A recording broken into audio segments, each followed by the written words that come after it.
Gosh, have you ever witnessed a frightful killer whale attack at SeaWorld? What about the fabled attack of Tilikum at Sealand of the Pacific? While their playfulness during performances is as magical as Disney World, the interactions between the trainers of SeaWorld and their orca counterparts have been noted as the worst marine animal attacks.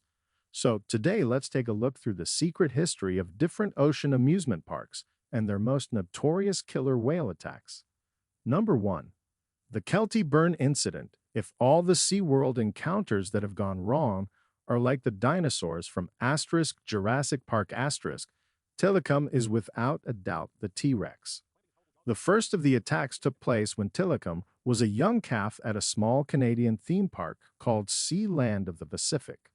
There, he was reportedly bullied by some of the older orcas, a habit which caused him to grow up aggressive, eventually resulting in an incident where he snapped at his trainer, Kelty Burn, while an audience watched on in horror. According to eyewitness reports, the 21-year-old had accidentally slipped into the still giant juvenile's pool when she wasn't supposed to. In response, the whale bit her leg and started to pull her underwater repeatedly while she screamed for help. As you can imagine, having thousands of audience members watch a young trainer being attacked in front of them was bad business for the park, so it closed the following year. But instead of releasing Tilikum like they normally would, they sold him to SeaWorld Orlando. Here, the trainers and staff were once again kept uninformed of Tilikum's unusually aggressive nature, causing another loss of life in 1999 when the bull orca had grown to size. Number 2. The Daniel Dukes incident. Now, while the first attack took place in broad daylight with hundreds, if not thousands of witnesses, what makes the second attack so scary is that there was reportedly not a single witness to the horrors that took place in Tilikum's pool.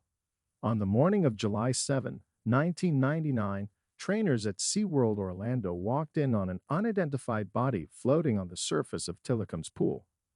According to some reports, the body was so severely damaged that the onlookers weren't even able to determine if it was that of a man or woman. As it turns out, a 27-year-old homeless man named Daniel Dukes had somehow found his way into the orca hangar and jumped into the worst pool possible. While no footage was ever released, the autopsy revealed that Dukes had been dragged into the pool and mutilated repeatedly by the angered whale. Number 3. The Don Branchio Incident.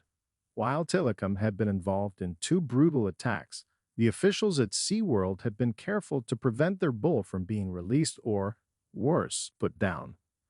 They did that by telling the trainers that the attacks were both accidents and that the whale they were dealing with was perfectly fine. Unfortunately, that lie didn't hold up for very long because, just as he took 8 years between his first two incidents, after a decade had passed, Tilikum once again snapped, this time on tape and in front of an audience. On February 24, 2010, on an otherwise normal show day at SeaWorld, Don Branchot, one of the most senior trainers at the facility, was getting ready for a regular routine with Tilikum, where she would have the giant whale do a few tricks on command and reward him with a treat afterward. Unfortunately for her, however, Tilikum was not going to cooperate that day. While he performed well for the first few rounds, when the trainer was encouraging and patting his head afterward, something inside the whale snapped again. He grabbed hold of Brancho's ponytail and yanked her into the water.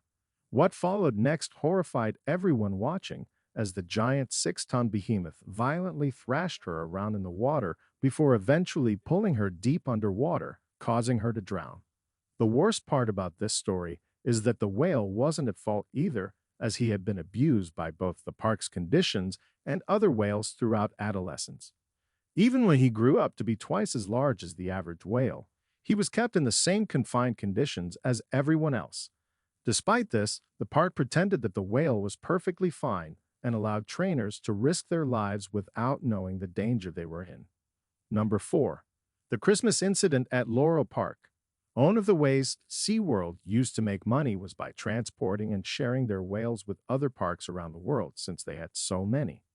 However, due to a combination of bad planning and even worse execution, things went wrong with one such endeavor at Spain's Laurel Park on Christmas Eve of 2009. Over the past year, SeaWorld had been building up to loaning four of their orcas to the Spanish park, but they didn't take the time to properly train the performers of the park. One of those trainers was a man named Alexis Martinez, who was 29 on the fateful day that the infamous incident happened. While trying to train the whales, something he had never done due to the whales' lack of trust, the young trainer was pulled underwater by one of the mothers named Kido.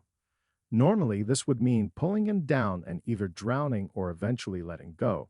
But this time, all the whales ganged up until one of them rammed straight into his chest, causing massive damage to his internal organs.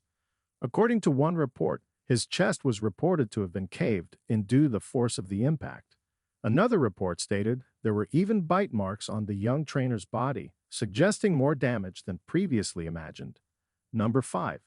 Ken Peters' near-death experience. While the incidents mentioned earlier were cases of unexpected attacks where the victims weren't able to respond in time, if the trainer does get to react and is experienced enough, the situation can sometimes be turned around. That is what happened to Ken Peters in 2006 during a show at San Diego SeaWorld. According to reports, a whale named Kasatka had shown prior signs of aggression by attempting to bite Peters on two separate occasions, one in 1993 and another in 1999. This is probably why, when Kasatka got agitated by the cries of her young calf and grabbed Peters during the show, he was prepared. Instead of thrashing around, he focused on maintaining his breathing as the whale repeatedly pulled him to the bottom of the pool, keeping him there for almost a minute each time. While he suffered a broken foot and bleeding due to his calculated demeanor towards the whale, he was able to calm her down enough to let him go. Number 6. Hugo. Last but not least, we have probably the saddest story on our list. The story of Hugo starts out like many of the other whales on the list. He was young when he was captured and put to work at the Miami Seaquarium. He had also been bullied as a kid and separated from his parents, which caused him to develop, you guessed it, erratic, violent behavior. This resulted in a bunch of incidents where he tried to attack and harm his trainers. The problem became well known, as one of the park's administrators once admitted that the whale made what appeared to be direct efforts to harm the human performers. In one instance, one of his trainers was left with teeth marks on his cheeks after an activity in which he had to place his head in an orca's mouth, causing him to need 7 stitches on his face. In another incident, trainer Chip Kirk was attacked by the whale, leaving him with a scar on his arm. Others across the creature's life suffered things like unprompted lunges and torn suits. The most tragic part of the story is that, for the most part, the whale's aggression was actually directed toward himself. According to reports, the young male repeatedly rammed into the container's walls at full speed in an attempt to hurt himself. Finally, one day his skull gave in, causing a brain aneurysm that ended the young bull's life. That was horrifying, wasn't it? Asterisk, asterisk, outro. Asterisk, asterisk, who takes the blame? Orcas or trainers? Let us know down below. And don't forget to check out some of the most thrilling animal encounters of the North. Until then, this is Asterisk, the Wild Vault.